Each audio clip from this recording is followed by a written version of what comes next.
Assalamualaikum warahmatullahi wabarakatuh. Perkenalkan, nama saya Ridatul Audila, NIM 19234051.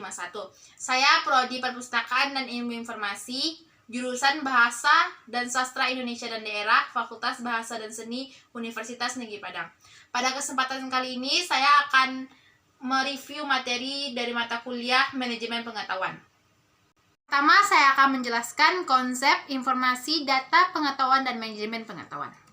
Yang pertama adalah data dan informasi. Data adalah fakta, angka, atau hal kejadian tanpa konteks dan bersifat objektif. Sedangkan informasi adalah data yang telah diorganisasikan atau dikelola sehingga mempunyai arti. Informasi biasanya dalam bentuk dokumen, audio, ataupun video. Biasanya berupa pesan, ada yang mengirim dan ada yang menerima, sehingga mempunyai pengaruh. Selanjutnya adalah karakteristik informasi. Apa aja sih karakteristik informasi itu? Yang pertama adalah luas informasi. Luas informasi itu seberapa luas ruang lingkup informasi tersebut. Yang kedua, kepadatan informasi. Kepadatan informasi adalah seberapa berisi informasi yang diterima. Yang ketiga, frekuensi informasi. Keseringan informasi atau tingkat rutinitas informasi itu yang dibutuhkan oleh masing-masing tingkat manajemen. Yang keempat, waktu informasi. Informasi tentang kondisi atau situasi yang telah dilalui dan akan dihadapi oleh organisasi di masa depan. Yang kelima adalah sumber informasi. Sumber informasi adalah sumber dari mana informasi tersebut didapat, yaitu sumber internal dan eksternal. Iya. Yang selanjutnya adalah definisi pengetahuan. Pengetahuan adalah kapasitas manusia atau kemampuan potensial dan aktual untuk mengambil tindakan yang tepat pada situasi yang bervariasi dan tak pasti.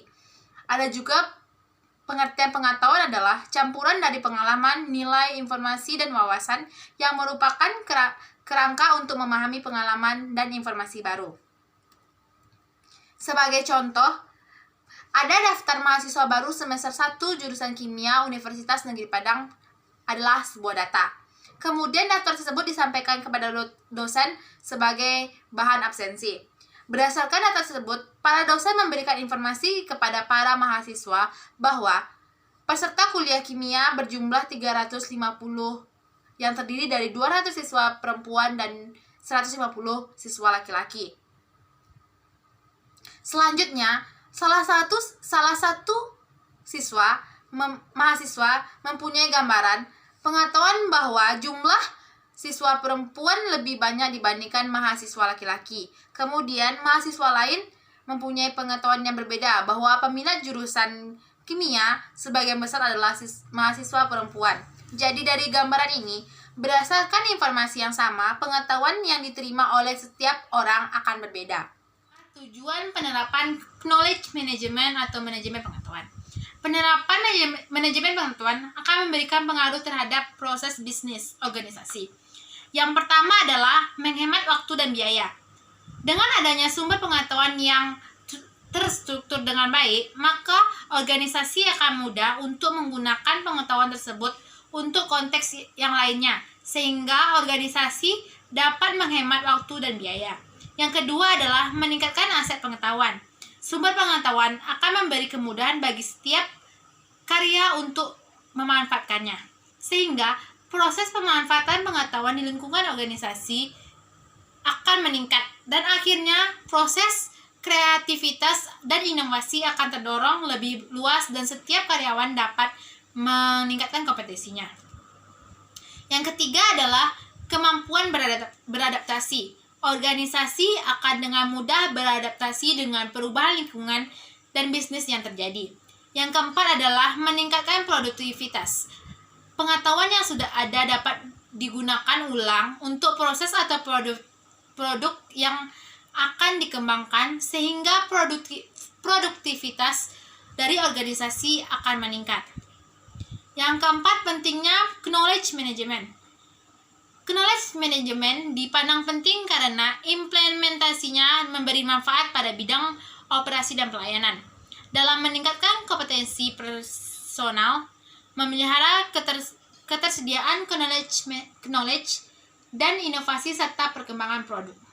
Sebuah contoh betapa pentingnya knowledge management adalah Apabila perusahaan menghadapi kasus pengunduran diri dari karyawan yang memiliki knowledge menonjol, sementara pada saat itu belum ada transfer knowledge bagi penggantinya, bisa terjadi perpindahan karyawan itu diikuti dengan perpindahan pelanggan.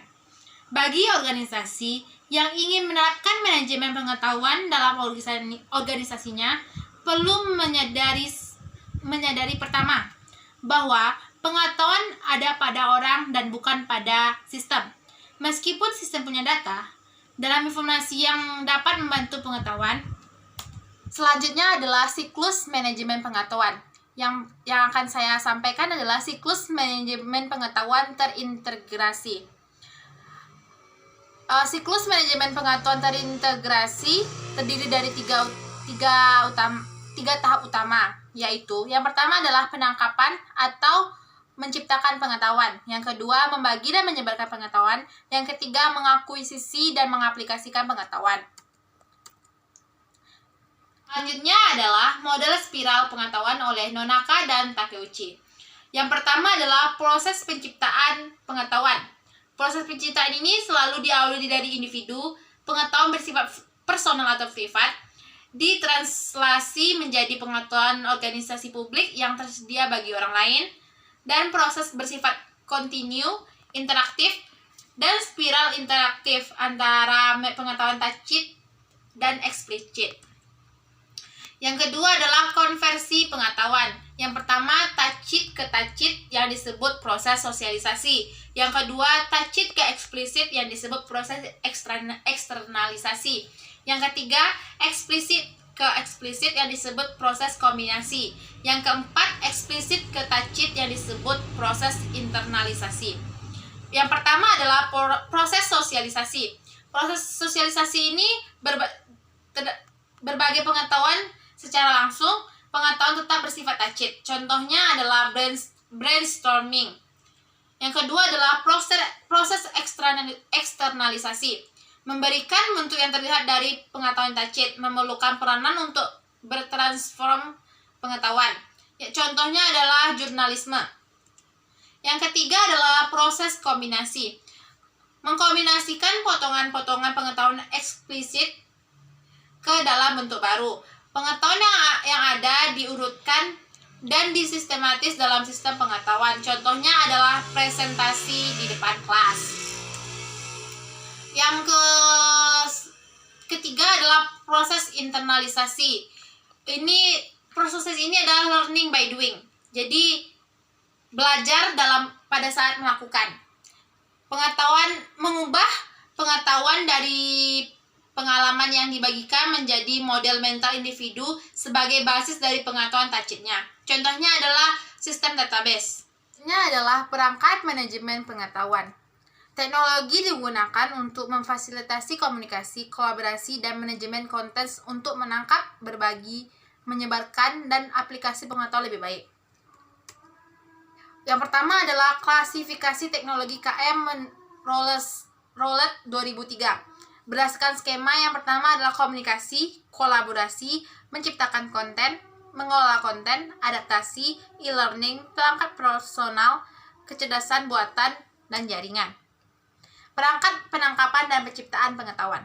Perangkat yang digunakan untuk siklus pertama manajemen pengetahuan adalah yang pertama, perangkat penciptaan konten, dua, data mining dan penemuan pengetahuan, yang ketiga, blogs, dan yang keempat, perangkat pengelolaan konten. Perangkat penciptaan konten dikaitkan dengan konten manajemen sistem atau CMS. CMS akan menjadi komoditi masa depan. Perlu adanya standar implementasi dan pengetahuan isu usability. Selanjutnya adalah data mining dan penemuan pengetahuan. Secara otomatis mengekstrak informasi prediktif dari database berdasarkan analisis statistik, dikombinasikan dengan machine learning, teknik modeling, teknologi database. Mendeteksi pola tersembunyi, hubungan antar data, kemudian menerapkan rules untuk mendapatkan prediktif masa depan. Contohnya adalah analisis regresi neural network atau black box. Yang selanjutnya adalah blogs. Kependekan dari weblog merupakan bentuk konten personal internet semacam diari terbuka, secara periodik diupload dan dapat diakses bebas. Kini tidak hanya berdasarkan personal tetapi lebih luas. Selanjutnya adalah perangkat pengolahan konten. Pengolahan konten berharga selama bergunanya konten tersebut, dimulai dari penciptaan konten, penanggaan perubahan dan update, penggabungan, pengambilan kesimpulan, dan berakhir di pengarsipan. Ini adalah perangkat berbagi dan penyebaran pengetahuan, meliputi penggunaan teknologi komunikasi, telepon atau email, dan kolaborasi workflow yang kemudian dikelompokkan ke dalam kategori groupware atau kolaborasi. Perangkat yang digunakan adalah groupware atau kolaborasi, wikis, dan teknologi jaringan. Groupware dan kolaborasi. Groupware mewakili software yang membantu kelompok kerja atau kolega terhubung ke jaringan komunikasi untuk mengolah aktivitas mereka. Operasi yang didukung antara lain penjadwalan rapat atau alokasi sumber daya, email, perlindungan password untuk dokumen, e-newsletter, dan distribusi file. Yang selanjutnya adalah dimensi teknologi groupware. Teknologi groupware dikategorikan berdasarkan dua dimensi utama. Yang pertama, bekerja pada waktu yang sama atau sinkronos, atau berbeda asinkronos. Bekerja pada tempat yang sama, kolokasi, atau berbeda non-kolokasi. Selanjutnya, taksonomi groupware terdiri dari 12 kategori.